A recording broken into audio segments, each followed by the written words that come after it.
Bharat finance कंपनीकडे आकाश जगन्नाथ शिंदे हे वसुलीचं काम करतात। गुरुवारी रात्री वसुलीचं काम आटोपून ते कार्यालयाकडे निघाले होते। टाकाळा माळी कॉलनी परिसरात दुचाकीवरून आलेल्या 4 ते 5 अज्ञातांनी शिंदे यांना बेदम मारहाण करत त्यांच्याकडील ₹4.25 लाख रुपयांची रक्कम लुटली होती। या प्रकरणी आकाश शिंदे यांनी दिलेल्या फिर्यादीवरून अज्ञातांविरोधात राजारामपुरी पोलीस ठाण्यात गुन्हा दाखल करण्यात आला होता।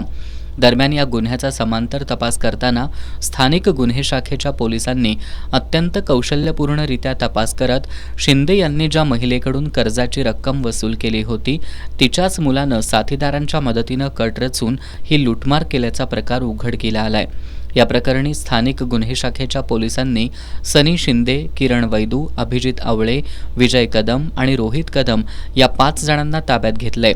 पोलिसांनी त्यांच्याकडून 2.5 लाख रुपयांची रोकड, गुन्ह्यात वापरलेली मोपेड आणि 2 मोबाईल संच असा सुमारे ₹4.25 लाख रुपयांचा मुद्देमाल जप्त केलाय।